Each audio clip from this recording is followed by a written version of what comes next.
দাঁড়িয়ে থাকে আমি এবার হার্টবিট করে এখানেই মরে যাবো।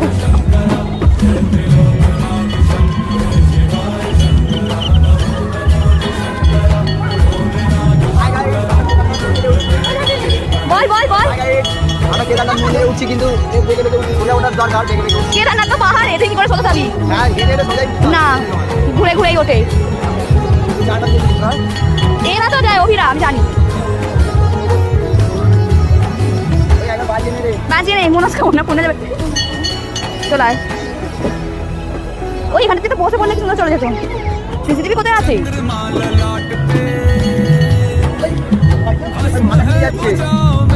এত লম্বা হতে নেই ওই জন্য।